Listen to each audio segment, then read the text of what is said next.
അപ്പോൾ അങ്ങനെ എൻ്റെ ഒരു ദിവസം ഇവിടെ തുടങ്ങുന്നു.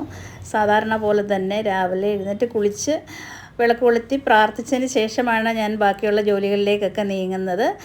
അപ്പോൾ മോൻ ഇന്ന് രാവിലെ 8 മണിക്കാണ് ഡ്യൂട്ടി തുടങ്ങുന്നത്. അപ്പോഴത്തേക്കും അവന് 7:30 ആകുമ്പോഴത്തേക്ക് പോകണം. അപ്പോൾ ഞാനൊരു അപ്പവും മുട്ടക്കറിയൊക്കെയാണ് ഇവിടെ റെഡിയാക്കുന്നത്. രാവിലെ കഴിച്ചിട്ട് പോകാൻ അവന് സമയമില്ല, അത്രയും രാവിലെ അവൻ കഴിക്കുകയില്ല. ഇനി ഇത് കൊടുത്തു വിട്ടാൽ അവിടെ കൊണ്ടുവരുന്ന സമയം പോലെ കഴിക്കട്ടെ എന്നുള്ളൊരു സമാധാനത്തിൽ കൊടുത്തു വിടുന്നതേ ഉള്ളൂ. വല്ലപ്പോഴും ഒക്കെ അല്ലേ ഉള്ളൂ നമ്മളടുത്ത് വന്ന് നിൽക്കുന്നത്. അപ്പോൾ ഇഷ്ടമുള്ള എന്തെങ്കിലുമൊക്കെ ഉണ്ടാക്കി കൊടുക്കാമെന്ന് വിചാരിച്ചിട്ടാണ്. ഇതിപ്പോൾ അവനെ മാത്രം ഉദ്ദേശിച്ചിട്ടല്ല, കഴിച്ചുകൊണ്ടിരിക്കുമ്പം ഫ്രണ്ട്സ് ആരെങ്കിലും ഉണ്ടെങ്കിൽ അവരും കൂടെ കഴിച്ചോട്ടെ എന്ന് വിചാരിച്ചിട്ട്. മോനെ ഉണ്ണിക്കുട്ടാ, ബാഗ് എടുത്തിട്ട് വാ.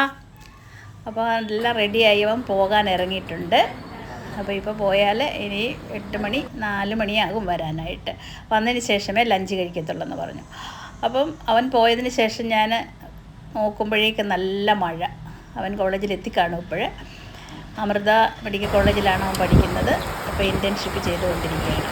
അപ്പോൾ ഇപ്പോൾ അവിടെ എത്തിയിട്ടുണ്ടാകും. നല്ലൊരു മഴയാണ് പെയ്യുന്നത്. ഇനിയും ഞാൻ എൻ്റെ ബ്രേക്ക്ഫാസ്റ്റൊക്കെ കഴിച്ചിട്ട് എനിക്ക് കുറച്ച് സാധനം വാങ്ങിക്കാനായിട്ട് പുറത്തേക്ക് പോകണം. ഞാൻ ഇവിടെ വന്നതിന് ശേഷം ആദ്യമായിട്ടാണ് സാധനം വാങ്ങാൻ പുറത്ത് പോകുന്നത്. അപ്പം കുറച്ച് മീനൊക്കെ വാങ്ങാമെന്ന് വിചാരിച്ചിട്ടാണ് പോകുന്നത്. ബാക്കിയുള്ള സാധനങ്ങളൊക്കെ ഇവിടെ എല്ലാം വാങ്ങി വെച്ചിട്ടുണ്ട്. പിന്നെ ഇവിടുത്തെ മാർക്കറ്റ് അടുത്താണെന്ന് പറഞ്ഞു. അപ്പോൾ എന്തായാലും ഒന്ന് പോയി നോക്കാം. അപ്പോൾ ഫിഷ് മാർക്കറ്റിലോട്ടാണ് വന്നിരിക്കുന്നത്. അവിടെ നല്ല മീനുകളൊക്കെ, നല്ല ഫ്രഷ് മീനുകളൊക്കെ തന്നെയാണ് ഇവിടെ ഇരിക്കുന്നത്.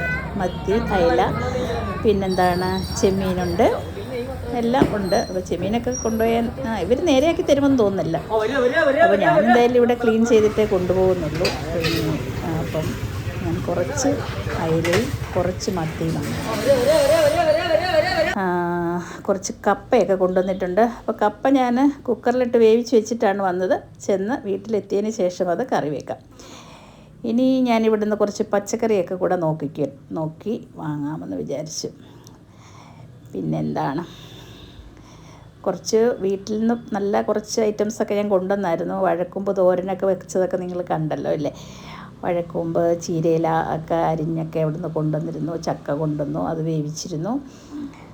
എന്താ പറയുക, ഇന്ന് ഞാൻ കൊണ്ടുവന്നത് വാട്ടുകപ്പയാണ്. അപ്പോൾ വാട്ടുകപ്പ വേവിച്ചിട്ട് അതിൻ്റെ കൂടെ നല്ല മീൻ കറിയും കൂടെ ഉണ്ടെങ്കിൽ നല്ലതാണല്ലോ. ഈ മഴയ്ക്കൊക്കെ ഇരുന്ന് കഴിക്കാനൊക്കെ നല്ലതാണ്. അപ്പോൾ ഞാൻ അവിടുന്ന് കുറച്ച് തക്കാളിപ്പഴവും പച്ചമുളകും അങ്ങനെ കുറച്ച് ഐറ്റംസ് മാത്രം വാങ്ങിച്ചു. അപ്പോൾ ഗോൾഡ് വിന്നർ ഇത്തിരി വാങ്ങാമെന്ന് കരുതി ഇങ്ങോട്ട് കയറിയതാണ്. ആ മാർക്കറ്റിൽ തന്നെ ഒരു കടയുണ്ടായിരുന്നു. അപ്പം അതും കൂടെ വാങ്ങി അവിടെ നിന്ന് നമുക്കിനി ഓരോന്ന് നോക്കി പോകാം. അങ്ങനെ എല്ലാ കടകളിൽ നിന്നും കുറേശ്ശെ സാധനങ്ങൾ. ചീര പിന്നെ എവിടെ ഇരുന്നാലും ഞാനത് നോക്കും, വാങ്ങിയാലും വാങ്ങിയില്ലല്ലോ. ഞാൻ കുറേ കൊണ്ടുവന്നിട്ടുണ്ട് ചീര. ഇനിയിപ്പോൾ ഇവിടെ അടുത്തൊരു സൂപ്പർ മാർക്കറ്റ് വരുന്ന വഴിയുണ്ട്, അവിടെ നിന്ന് എന്തെങ്കിലുമൊക്കെ കൂടെ വാങ്ങിക്കൊണ്ട് പോകാമെന്ന് വിചാരിച്ചു. അപ്പം കുറേശ്ശെ സാധനങ്ങളൊക്കെ ഞാൻ വാങ്ങിക്കൊണ്ട് അങ്ങനെ വീടിനടുത്ത് തന്നെയാണ് ഇതെല്ലാം കേട്ടോ. നമ്മുടെ ആ റോഡ് സൈഡിൽ തന്നെയാണ് നമ്മളുടെ വീട്. അപ്പോൾ ഇതാ ഇവിടെയാണ് വീട്. മീനും പച്ചക്കറിയൊക്കെയായി വീട്ടിൽ എത്തിയിട്ടുണ്ട് ഞാൻ. അപ്പോഴാണ് നോക്കുമ്പോൾ മീൻ ചട്ടിയില്ല, മീൻ കറി വെക്കാം. വീണ്ടും ഞാൻ ഇറങ്ങി പോയി മീൻ ചട്ടി വാങ്ങിക്കാൻ. ആദ്യം 2-3 കടകളിലൊക്കെ തിരക്കി, എവിടെ നിന്നാണെന്നൊന്നും നമുക്കറിയില്ലല്ലോ ഇവിടെ ചട്ടി കിട്ടുന്നത്. അങ്ങനെ എന്തായാലും അവിടെ 1-2 കടകളിൽ ചോദിച്ചോണ്ടേ ഒരാൾ പറഞ്ഞു തന്നു. അങ്ങനെ നമുക്ക് ചട്ടിയൊക്കെ കിട്ടി. പിന്നെ അതൊന്ന് വാഷ് ചെയ്തെടുത്തു. അപ്പം അവരെന്നോട് പറഞ്ഞു കഞ്ഞിവെള്ളം ഒഴിച്ച് വെച്ചിരുന്നാൽ മതി ചട്ടി ഒന്ന് നേരെയാക്കി എടുക്കാനെന്ന്. അപ്പോൾ എന്തായാലും ഞാനതൊന്ന് കഴുകിയതിന് ശേഷം ഈ കഞ്ഞിവെള്ളമൊക്കെ ഒന്ന് ഒഴിച്ച് വെച്ച് അത് വൃത്തിയാക്കണം. ആദ്യം മീനൊക്കെ ഒന്ന് കഴുകിയെടുക്കാം. വീട്ടിലാണെങ്കിൽ എനിക്ക് ഇഷ്ടം പോലെ മീൻ ചട്ടി ഇരിപ്പുണ്ടായിരുന്നു. ഇത് ഓർമ്മയൊന്നുമില്ലല്ലോ, നമ്മളിങ്ങോട്ട് പെട്ടെന്ന് പോരുമ്പോൾ നമ്മളതൊന്നും ഓർക്കില്ലല്ലോ. എന്നാലും ഓർക്കുന്ന അത്യാവശ്യ സാധനങ്ങളൊക്കെ ഞാൻ കൊണ്ടുവരാറുണ്ട് വണ്ടിയിലാണ് വരുന്നതെങ്കിൽ. പിന്നെ അപ്പോൾ അതേ എല്ലാം നല്ല കുരുമുളക് പൊടി, മുളക് പൊടി, മഞ്ഞൾപ്പൊടി, നല്ല മസാലകളെല്ലാം പുരട്ടിയൊന്ന് കുറച്ച് നേരം ഒന്ന് നമുക്ക് റെസ്റ്റ് ചെയ്യാൻ വെക്കണം. ഇതൊന്നും ഇപ്പം ഞാനൊരു കുക്കിംഗ് വീഡിയോ ആയിട്ടല്ല കാണിക്കുന്നത്, അതുകൊണ്ടാണ് അതിൻ്റെ ഒന്നും ഡീറ്റെയിൽസ് പറയാത്തത്. മീൻ വറുക്കുന്നതും മീൻ കറി വയ്ക്കുന്നതൊക്കെ ഒരുപാട് വീഡിയോസൊക്കെ ഞാൻ ഇട്ടിട്ടുണ്ട് എൻ്റെ ക്രാഫ്റ്റ്സ് വിത്ത് ശോഭ എന്ന് പറയുന്ന ചാനലിൽ, യൂട്യൂബിൽ. അത് എല്ലാവർക്കും കാണാൻ പറ്റും. അപ്പോൾ ഗോൾഡ് വിന്നർ കൊണ്ടുവന്നതൊക്കെ ഞാനൊന്ന് ഒഴിച്ച് വയ്ക്കട്ടെ. പിന്നെ ദേ ഞാനിവിടെ കുക്കറിലാണ് കപ്പ, ഇച്ചിരി വേവുള്ള കപ്പയാണ്. അപ്പോൾ അതിനകത്ത് ഇട്ട് വേവിച്ച് എങ്ങനെ ഒന്ന് ഊറ്റിയെടുക്കാം. നാട്ടിലൊന്നും വീട്ടിലൊക്കെ ചെയ്യുന്നത് പോലെയൊന്നും അല്ല, ഞാൻ ഇവിടെ വന്നപ്പോൾ എല്ലാത്തിനും ഒരു വ്യത്യാസങ്ങളൊക്കെ ഉണ്ട്. അപ്പോൾ അതേണ്ട ഏകദേശം 12 മണിയോട് അടുത്തിരിക്കുന്നു സമയം. ഇന്ന് ഒരുപാട് ജോലികൾ മനസ്സിൽ പ്ലാൻ ചെയ്തിട്ടുണ്ട്. അപ്പോൾ അതേ കഞ്ഞിവെള്ളം ഒഴിച്ച് ചട്ടിയൊക്കെ ഞാൻ കഴുകി വൃത്തിയാക്കിയിട്ടുണ്ട്. ഇനി നമുക്ക് കപ്പയുടെ അരപ്പൊന്ന് റെഡിയാക്കാം. വെളുത്തുള്ളിയും ജീരകവും മുളകും തേങ്ങയും മഞ്ഞൾപ്പൊടിയും മാത്രം മതി, അതൊന്ന് ചതച്ചെടുക്കാം. അപ്പോൾ ഞാൻ കഴിഞ്ഞ പ്രാവശ്യം വന്ന സമയത്ത് ഒരു ചിരവ വാങ്ങിച്ചു വെച്ചിട്ടാണ് പോയത്. അതുകൊണ്ട് തേങ്ങ ചിരകാനൊക്കെ ഒരു എളുപ്പമുണ്ട്. പിള്ളേരാണെ വലിയ യൂസ് ഇല്ലല്ലോ അവർക്ക്. നമ്മുടെ വീട്ടമ്മമാർക്കാണേൽ എല്ലാം നമ്മുടെ കൈവാക്കിന് വേണം. അപ്പോൾ ഒരു പ്രാവശ്യം വന്നപ്പോൾ തേങ്ങ ചിരകാൻ എനിക്കൊരു ബുദ്ധിമുട്ട് വന്നപ്പോൾ ഞാൻ ഒരു ചിരവ വാങ്ങിച്ചു. എന്ന് പറഞ്ഞതുപോലെ ഇന്ന് പോയിട്ട് ചട്ടി വാങ്ങിച്ച്. പിള്ളേരല്ലേ, അവർക്കൊരു സന്തോഷമായിക്കട്ടെ എന്ന് വിചാരിച്ചു.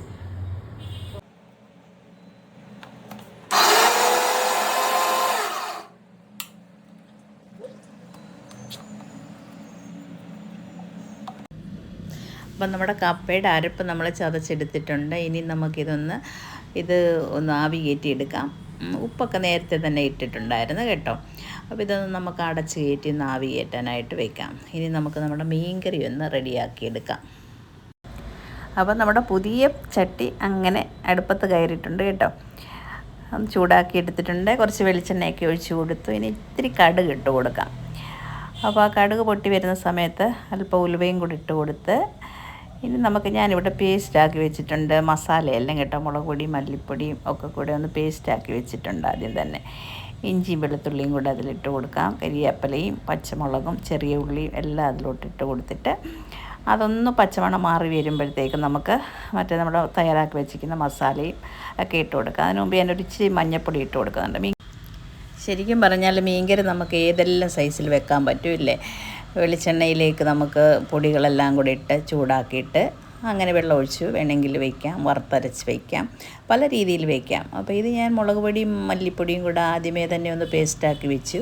അതെന്നിട്ട് ഇങ്ങനെ ആ വെളിച്ചെണ്ണയിലിട്ട് നന്നായിട്ടൊന്ന് ഇളക്കിയെടുത്ത് ആ പച്ചമണം മുഴുവൻ മാറി കഴിയുന്നതിന് ശേഷം വെള്ളം ഒഴിച്ച് കൊടുക്കാം. അപ്പം ആ പൊടിക്കൊക്കെ ഒരു കൊഴുപ്പുമൊക്കെ കിട്ടും, നല്ല ടേസ്റ്റും ആയിരിക്കും മീൻകറിക്ക്. അപ്പോൾ അതൊന്ന് തിളച്ച് നന്നായിട്ട് വരുന്നുണ്ട്. കുറുകി കണ്ടോ, ചാറൊന്ന് കുറുകി നന്നായിട്ട് വരുന്നുണ്ട്. ഈ കുറുകി വരുന്ന സമയത്ത് നമുക്ക് ആവശ്യത്തിനുള്ള വെള്ളം നമുക്ക് ഒഴിച്ചു കൊടുക്കാം. എത്ര വെള്ളം നമുക്ക് ആവശ്യം, മീൻ എത്രയുണ്ടോ അതിനനുസരിച്ചിട്ടുള്ള വെള്ളം ഒഴിച്ചു കൊടുക്കുക. അപ്പം എനിക്ക് ചട്ടി ചെറുതായതുകൊണ്ട് വലിയ ചട്ടി ഉണ്ടായിരുന്നു അവിടെ കേട്ടോ. അപ്പം വലിയ ചട്ടി എന്ന് പറയുമ്പോഴത്തേനും ഒരുപാട് വലിയ ചട്ടി, അതിൻ്റെ ആവശ്യമൊന്നുമില്ല. 2 പിള്ളേർക്ക് മീൻ കറി വയ്ക്കാനായിട്ട് ഇത്ര വലിയ മീൻ ചട്ടിയൊന്നും വേണ്ടല്ലോ. അതുകൊണ്ട് ഞാൻ ചെറിയ ചട്ടി തന്നെ നമുക്ക് കൈകാര്യം ചെയ്യാനും ഒക്കെ എളുപ്പമല്ലേ. അപ്പം ഈ സമയത്ത് നമുക്ക് കുടംപുളിയും കൂടെ ഇട്ട് കൊടുക്കാം, കുറച്ച് ഉപ്പും കൂടെ ഇട്ട് കൊടുക്കാം. ഇനി നമ്മുടെ മസാലയൊക്കെ കൂടെ നന്നായിട്ട് കിടന്നങ്ങോട്ട് നന്നായിട്ട് തിളക്കട്ടെ. മസാല നന്നായിട്ട് തിളച്ച് വരുന്നുണ്ട്. ഇനി നമ്മുടെ മീൻ അങ്ങോട്ട് പെറുക്കി ഇടാൻ പോവാണ്. മീൻ അയില കഴുകി വൃത്തിയാക്കി വെച്ചേക്കുന്നതാണ്, കണ്ടോ. അപ്പോൾ അത് അങ്ങോട്ട് ഇട്ട് കൊടുക്കാം. അതെന്താണെന്ന് ചോദിച്ചു കഴിഞ്ഞാൽ നമ്മുടെ ചട്ടി ചെറുതായി പോയി. അപ്പം മീൻ കഷ്ണം എത്ര ഇടാൻ പറ്റുന്നോ അത്രയും ഞാൻ ഇടുള്ളൂ. ചിലപ്പോൾ മുഴുവൻ ഇടാൻ പറ്റുമായിരിക്കും. 1/2 കിലോ മീനുണ്ട്. പിന്നെ എല്ലാം അതിനകത്ത് തട്ടിയിടുവാണെങ്കിൽ നല്ലതായിരുന്നു.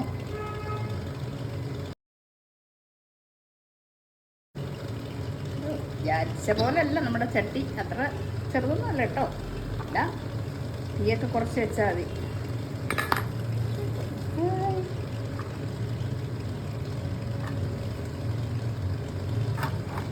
എൻ്റെ ഈ പറച്ചിലൊക്കെ കേട്ട് എൻ്റെ ക്യാമറമാൻ ഇവിടെ ഇരിച്ചിരിക്കുന്നുണ്ട്. വീട്ടിലാണ് ഞാൻ ഒറ്റയ്ക്കല്ല ഇതൊക്കെ എടുക്കുന്നത്. അപ്പോൾ ഇവിടെ വന്നപ്പോൾ എനിക്ക് ക്യാമറമാനെയൊക്കെ കിട്ടിയിട്ടുണ്ട്. അപ്പോൾ സൗകര്യമായിട്ട് എനിക്ക് ചെയ്യാൻ പറ്റുന്നുണ്ട്. കണ്ടോ. അപ്പോൾ നമ്മുടെ മീൻകറി ഇവിടെ ഇരുന്ന് അങ്ങോട്ട് നന്നായിട്ട് വെന്തുണ്ട്. ചെറിയ തീയിട്ട് കൊടുക്കാം, കാരണം തിളച്ച് സ്റ്റൗവിലൊക്കെ തൂതി വീഴണ്ട. ചെറിയ തീയിട്ട് കൊടുക്കാം. മെല്ലെ ഇരുന്ന് വെന്തോ. അടയ്ക്കണോ എന്നൊരു സംശയത്തിൽ നിൽക്കുകയാണ്.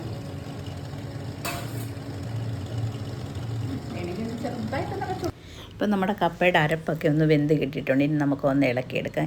ഈ കപ്പയുടെ ഒരു പ്രത്യേകതയുണ്ടല്ലോ, ഇത് ഞാൻ സ്വന്തമായിട്ട് കൃഷി ചെയ്ത് ഞാൻ തന്നെ സ്വന്തമായിട്ട് വാട്ടിയെടുത്ത കപ്പയാണ്. അപ്പോൾ അതുകൊണ്ട് എനിക്കൊരു ഭയങ്കര സന്തോഷമുണ്ട് ഇതുണ്ടാക്കി മറ്റുള്ളവർക്കൂടൊക്കെ കൊടുക്കുന്ന സമയത്ത്. നമ്മുടെ കപ്പതെ കുറച്ച് നേരം അങ്ങനെ ഇളക്കി നല്ല സൂപ്പർ ഒരു തവി എനിക്ക് കിട്ടിയിരുന്നു ഇവിടെ കേട്ടോ. കാരണം മരത്തിൻ്റെ എന്തെങ്കിലുമാണ് വേണ്ടത്, എന്നാലും നമുക്കതുകൊണ്ട് ഇളക്കാനൊക്കെ പറ്റും. അപ്പോൾ നല്ലൊരു തവി. ചെക്കന്മാരാണെങ്കിലും ഒരുവിധ സാധനം എല്ലാം ഇവിടെ ഉണ്ട് കേട്ടോ. നമ്മൾ അത്രയ്ക്ക് അങ്ങോട്ട് ഇതാകേണ്ട കാര്യമില്ല. എന്നാലും നന്നായിട്ട് വേണ്ട ഇളകി നമ്മുടെ കപ്പ വന്നിട്ടുണ്ട്. അപ്പോൾ നമുക്ക് ഇത് മീൻകറിയും കൂട്ടി കുറച്ച് കഴിഞ്ഞാൽ നമുക്ക് കഴിക്കണം. നല്ല പാട്ടൊക്കെ കേട്ടുകൊണ്ടായിരുന്നു ജോലി ചെയ്തത് കേട്ടോ. കോപ്പിറൈറ്റ് ആകുമെന്ന് വിചാരിച്ചിട്ടാണ് പാട്ട് ഞാൻ എടുത്ത് കളഞ്ഞു. അപ്പോൾ നമ്മുടെ മീൻകറി ഇവിടെ നന്നായിട്ട് തിളച്ച് വൃത്തിയായിട്ട് വന്നിട്ടുണ്ട്. കുറച്ച് മാത്രമേ തിളച്ച് തൂക്കിയുള്ള സ്റ്റൗവിൽ കേട്ടോ. ഞാൻ വിചാരിച്ചത്ര കുഴപ്പമൊന്നുമില്ല. ഞാൻ വിചാരിച്ചു മീൻകറിക്ക് ചാറൊന്നും ഉണ്ടാകില്ലേ, ചെറിയ മീൻചട്ടി ആയതുകൊണ്ട് മീൻ കഷ്ണം കൂടിപ്പോയി എന്നൊക്കെയുള്ളൊരു ഇതുണ്ടായിരുന്നു. പക്ഷെ ഒന്നും പറ്റിയില്ല. നന്നായിട്ട് നമ്മുടെ മീൻകറി ഇവിടെ റെഡി ആയിട്ടുണ്ട്. നല്ല എരിയും പുളിയും മണവും ഒക്കെ ഉണ്ട്. അപ്പം പിന്നെ പെട്ടെന്ന് ഞാൻ വിചാരിച്ചു ഒരു തട്ടിക്കൂട്ട് മോരുകറിയും കൂടെ ഉണ്ടാക്കാമെന്ന് കേട്ടോ. അപ്പോൾ തൈര് ഇരിപ്പുണ്ടായിരുന്നു. തൈര് ഉടച്ചെടുത്തിട്ട് ഒന്ന് കടുവറുത്ത് അതും കൂടെ ഇട്ടുണ്ട്. അപ്പം നല്ലൊരു സൂപ്പർ മോരുകറിയും കൂടെ. മോരുകറി പിന്നെ എല്ലാവർക്കും ഇഷ്ടപ്പെടുമല്ലോ. ആർക്കും മോരുകറിയോട് അത്ര ഇഷ്ടക്കേടില്ലെന്നാണ് എനിക്ക് തോന്നുന്നത്. അപ്പോൾ കടുവറുത്ത് അത് നന്നായിട്ട് അതിനകത്തോട്ടൊന്ന് യോജിപ്പിച്ചിട്ടുണ്ട്. നമ്മുടെ മത്തിയും കൂടെ ഒന്ന് ഫ്രൈ ചെയ്തെടുത്താൽ നമ്മുടെ ഉച്ചഭക്ഷണം ഇവിടെ റെഡി ആയിട്ടുണ്ട്. ഇത് കഴിഞ്ഞിട്ട് വേണം ഇനി എനിക്ക് ഒരുപാട് പണികളുണ്ട് ബാക്കി. എന്നാൽ പിന്നെ ഇനി നമ്മുടെ ഉച്ചഭക്ഷണം കൂടെ അങ്ങ് കഴിച്ച് അതിന് ശേഷം അങ്ങ് ജോലിയൊക്കെ ബാക്കിയുള്ളത് ചെയ്യാമെന്ന് വിചാരിച്ചു. അപ്പോൾ നമ്മൾ ചോറ് ഇവിടെ വിളമ്പി. ഇന്നത്തെ ചോറൊന്നും അല്ല, നമ്മുടെ മെയിൻ താരമെന്ന് പറയുന്നത് നമ്മുടെ കപ്പയും മീൻകറിയും മീൻ വറുത്തതും ഒക്കെയാണ്. അപ്പോൾ ചോറ് വിളമ്പി അതിന് മുകളിലേക്ക് അല്പം മോരുകറി ഒഴിച്ചു കൊടുത്തു. ഇനി നമ്മുടെ മെയിനായിട്ടുള്ള സാധനം കപ്പ. ഇന്ന് ഉച്ചഭക്ഷണം വിളമ്പുന്നത് തന്നെ ഒരു ചട്ടി, മൺചട്ടിയുടെ ഒരു പ്ലേറ്റാണ്. അതൊരു സ്റ്റാൻഡും ഒക്കെ ഉണ്ട് അതിന് കേട്ടോ. നല്ല രസമുള്ളതാണ്. അപ്പോൾ നമ്മുടെ കപ്പയും മീൻകറിയും നമ്മൾ വിളമ്പിക്കഴിഞ്ഞു. ഇനി നമ്മുടെ മത്തി ഫ്രൈ ആണ് അടുത്തതായിട്ട് നമ്മൾ വയ്ക്കാൻ പോകുന്നത്. അപ്പോൾ അതും വെച്ചു. ഇനി അച്ചാറില്ലാതെ നമുക്ക് എന്തോ ഒരു ഭക്ഷണമില്ലേ മലയാളികൾക്ക്. അപ്പം അച്ചാറും വിളമ്പി. ഇനി ഒരു മിക്സഡ് തോരനുണ്ട്. അപ്പോൾ ഫുഡ് കഴിച്ചിട്ട് ബാക്കി ജോലിയിലേക്ക് നമുക്ക് കിടക്കുന്നത് കാണാം. അപ്പോൾ ഞാനിവിടെ വന്നപ്പോഴേ വിചാരിച്ച പിള്ളേരുടെ ഫ്രിഡ്ജൊന്ന് വൃത്തിയാക്കി ക്ലീൻ ചെയ്ത് കൊടുക്കണമെന്നുള്ളത്. അപ്പോൾ ഞാനിത് ഡീപ്പായിട്ടൊന്നും ക്ലീൻ ചെയ്യുന്നത് ഇപ്പം ഞാൻ എടുത്ത് കാണിക്കുന്നില്ല. അത് ഞാൻ മറ്റൊരു വീഡിയോയിലിടാം. ഇതിപ്പോൾ ഞാൻ നാരങ്ങ നീര് എല്ലായിടത്തും നന്നായിട്ട് നാരങ്ങയുടെ നീരും പുരട്ടിയിട്ട് നാരങ്ങയുടെ തോട് കൊണ്ട് തന്നെ ഉരച്ചു ആദ്യം ഒന്ന് വൃത്തിയാക്കി. അതിന് ശേഷം നനഞ്ഞ ഒരു തുണിയും കൊണ്ട് മുഴുവൻ തുടച്ചെടുത്തിട്ട് വീണ്ടും ഉണങ്ങിയ തുണിയും കൊണ്ട് തുടച്ച് ഏകദേശം ഒരു ക്ലീൻ ആയി എന്ന് വേണം പറയാൻ. അല്ലാതെ ഒരുപാട് വൃത്തികേടൊന്നും അല്ലായിരുന്നു. പിന്നെ എല്ലാം ഒന്ന് ക്ലീൻ ചെയ്ത് എടുത്തിട്ടുണ്ട് കേട്ടോ. അപ്പോൾ രാവിലെ പോയി വാങ്ങിയ തക്കാളിയും കോവയ്ക്കയും ഒക്കെ അങ്ങോട്ട് സെറ്റ് ചെയ്ത് വയ്ക്കുകയാണ്. പിന്നെ കോഴിമുട്ടയും പച്ചമുളക് അങ്ങനെ കുറച്ച് ഐറ്റംസൊക്കെ വാങ്ങിയുള്ളായിരുന്നു രാവിലെ. മല്ലിയില, കറിവേപ്പില അങ്ങനെയുള്ള സംഭവങ്ങളൊക്കെ ആയിരുന്നു. അപ്പോൾ ഇനി നാട്ടിൽ നിന്ന് കൊണ്ടുവന്ന് കുറച്ച് സാധനങ്ങളും കൂടെ ഉണ്ട്. ഈ ചീരയും പിന്നെ പയറും ഒക്കെ ഉണ്ട്. അപ്പോൾ അതുകൊണ്ട് ഞാൻ വിചാരിച്ചു പോകുന്നതിന് മുമ്പായിട്ട് കുറച്ച് സാധനങ്ങളൊക്കെ വാങ്ങിച്ച് ഫ്രിഡ്ജൊക്കെ ഒന്ന് നിറച്ച് ഒക്കെ കൊടുത്തിട്ട് വേണം പോകാൻ. നാട്ടിൽ നിന്ന് കൊണ്ടുവന്ന ചക്കയുടെ ബാക്കി അരിഞ്ഞു കൊണ്ടുവന്ന ചീര എല്ലാം ഉണ്ട് കേട്ടോ. അപ്പോൾ അത് ഞങ്ങളൊരു ദിവസം അത് നമുക്ക് എടുക്കാൻ പറ്റുമല്ലോ. അപ്പോൾ എന്തായാലും 2 ദിവസം കൂടെ ഒക്കെ നിന്നിട്ട് ഞാൻ പോവുള്ളൂ. ഓക്കേ. അപ്പോൾ അത്യാവശ്യം നമ്മുടെ ഫ്രിഡ്ജൊക്കെ ഒന്ന് ക്ലീൻ ചെയ്തെടുത്തിട്ടുണ്ട്. ഇനി എന്താ അടുത്ത സൂപ്പർ മഴ ഇവിടെ വീണ്ടും വന്നിട്ടുണ്ട്.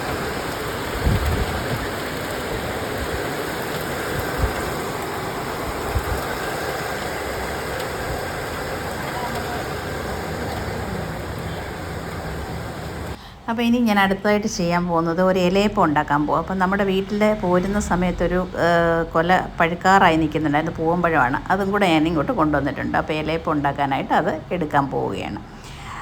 അപ്പോൾ ഞാനൊരു ബൗളെടുത്തിട്ട് ഗോതമ്പ് പൊടിയും മൈദപ്പൊടിയും ചേർത്താണ്, അരിപ്പൊടി ചേർക്കുന്നില്ല കേട്ടോ. ഇത്രയും ചേർത്തിട്ട് അരിപ്പൊടിയൊക്കെ കൊണ്ട് ഞാനൊരു വീഡിയോ ഇട്ടിട്ടുണ്ട് നേരത്തെ.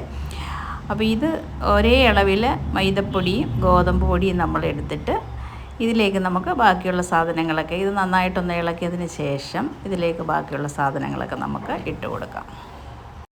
അപ്പോൾ പൊടിയൊക്കെ മിക്സ് ചെയ്ത് ഒരല്പം ഉപ്പ് പൊടി ഇട്ട് കൊടുക്കണേ. അതിലേക്ക് നമുക്ക് ചിരകി വെച്ചിരിക്കുന്ന നാളികേരം ഇട്ട് നന്നായിട്ടൊന്ന് ഇളക്കാം. ഇനി നമുക്ക് ഈ ശർക്കര പാനിയാക്കിയോ ചീകിയോ അതും കൂടി ഇതിനകത്തിട്ട് കൊടുക്കാം. അപ്പം ശർക്കര പാനിയാക്കുവാണെന്നുണ്ടെങ്കിൽ മിക്സിയിലിട്ട് നമുക്കൊന്ന് പഴം കൂടെ ചേർത്തൊന്ന് അടിച്ചെടുക്കണം കേട്ടോ. ഇനി ഇതാണ് പഴവും ശർക്കരയും കൂടെ അടിച്ചെടുത്തതാണ്. പഴവും ശർക്കരയും കൂടെ അതും കൂടെ നമ്മൾ ഇതിനകത്തോട്ട് അങ്ങോട്ട് ഒഴിച്ച് കൊടുക്കുക. നോക്കിയിട്ട് പിന്നെ ബാക്കി ഒഴിക്കാം. നമ്മളിതിനെ നന്നായിട്ട് വേണ്ടി വരും, അതും കൂടെ വേണ്ടി വരും. നമുക്കതും കൂടെ ഒഴിക്കാം. എന്നിട്ട് പിന്നെ ശർക്കരപ്പാനി ഇനി വേണമെന്നുണ്ട് അതിനനുസരിച്ച് ഒഴിച്ചു കൊടുത്താൽ മതി. അപ്പോൾ ഇത് നമുക്കങ്ങോട്ട് ഇളക്കി ആദ്യം ഇങ്ങനെ ഇളക്കിയിട്ട് കൈ കൊണ്ട് നന്നായിട്ട് ഇളക്കാം. അപ്പോൾ നമ്മൾ ഇത്തിരി ചക്കരപ്പാനിയിട്ട് ഒഴിച്ച് കൊടുക്കുകയാണ്. വെള്ളം കുറച്ചും കൂടെ വേണം. അപ്പോൾ മധുരവും നോക്കണം ആവശ്യാനുസരണം. ഇനി ഇതിനകത്ത് ഇത്തിരി ഏലക്കപ്പൊടിയും കൂടെ ഒക്കെ ഇട്ട് കൊടുക്കാം കേട്ടോ.